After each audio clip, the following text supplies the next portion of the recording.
When I was young, my family lived overseas. I lived in Indonesia for a few years. And my mother, she didn't have the money to send me where all the American kids went to school. But she thought it was important for me to keep up with an American education. So she decided to teach me extra lessons herself, Monday through Friday. But because she had to go to work, the only time she could do it was at 4:30 in the morning.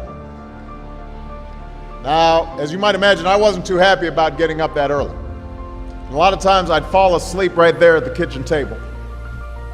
But whenever I'd complain, my mother would just give me one of those looks and she'd say, "This is no picnic for me either, Buster." My father left my family when I was 2 years old. And I was raised by a single mom who had to work and who struggled at times to pay the bills and wasn't always able to give us the things that other kids had. There were times when I missed having a father in my life. There were times when I was lonely and I felt like I didn't fit in.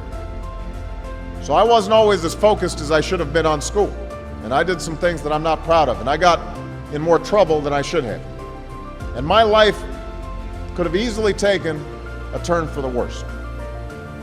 But I was lucky. I got a lot of second chances. And I had the opportunity to go to college and law school and follow my dreams. My wife, our First Lady, Michelle Obama, she has a similar story. Neither of her parents had gone to college, and they didn't have a lot of money. But they worked hard, and she worked hard so that she could go to the best schools in this country. But some of you might not have those advantages. Maybe you don't have adults in your life who give you the support that you need.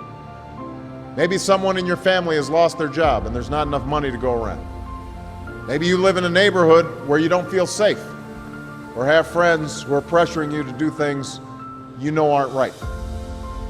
But at the end of the day, the circumstances of your life, what you look like, where you come from, how much money you have, what you've got going on at home, none of that is an excuse for neglecting your homework or having a bad attitude in school. That's no excuse for talking back to your teacher or cutting class or dropping out of school. There is no excuse for not trying. Where you are right now doesn't have to determine where you'll end up. No one's written your destiny for you. Because here in America, you write your own destiny. You make your own future. That's what young people like you are doing every day all across America. Young people like Jasmine Perez from Roma, Texas. Jasmine didn't speak English when she first started school. Neither of her parents had gone to college. But she worked hard, earned good grades, and got a scholarship to Brown University, is now in graduate school studying public health, on her way to becoming Dr. Jasmine Perez. I'm thinking about Andoni Schultz from Los Altos, California, who's fought brain cancer since he was 3.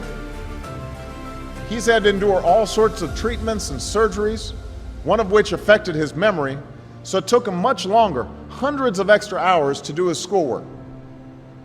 But he never fell behind. He's headed to college this fall. They face challenges in their lives just like you do. In some cases, they've got it a lot worse off than many of you. But they refuse to give up. They chose to take responsibility for their lives, for their education, and set goals for themselves. And I expect all of you to do the same. That's why today I'm calling on each of you to set your own goals for your education and do everything you can to meet them. Your goal can be something as simple as doing all your homework, paying attention in class, or spending some time each day reading a book. Maybe you'll decide to get involved in an extracurricular activity or volunteer in your community. Maybe you'll decide to stand up for kids who are being teased or bullied because of who they are or how they look. Because you believe, like I do, that all young people deserve a safe environment to study and learn. Maybe you'll decide to take better care of yourself so you can be more ready to learn. But whatever you resolve to do, I want you to commit to it. I want you to really work at it. I know that sometimes you get that sense from TV that you can be rich and successful without any hard work. That your ticket to success is through rapping or basketball or being a reality TV star. chances are you're not going to be any of those things. The truth is, being successful is hard. You won't love every subject that you study. You won't click with every teacher that you have. Not every homework assignment will seem completely relevant to your life right at this minute. And you won't necessarily succeed at everything the first time you try. That's okay. Some of the most successful people in the world are the ones who've had the most failures. J.K. Rowling, who wrote Harry Potter, her first Harry Potter book was rejected 12 times before it was finally published. Michael Jordan was cut from his high school basketball team. He lost hundreds of games and missed thousands of shots during his career. But he once said, "I have failed over and over and over again in my life, and that's why I succeed." These people succeeded because they understood that you can't let your failures define you. You have to let your failures teach you. You have to let them show you what to do differently the next time. So if you get into trouble, that doesn't mean you're a troublemaker. It means you need to try harder to act right. If you get a bad grade, that doesn't mean you're stupid. It just means you need to spend more time studying. No one's born being good at all things. You become good at things through hard work.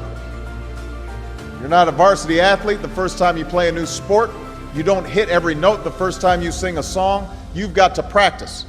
The same principle applies to your schoolwork. And even when you're struggling, even when you're discouraged, and you feel like other people have given up on you, don't ever give up on yourself. Because when you give up on yourself, you give up on your country.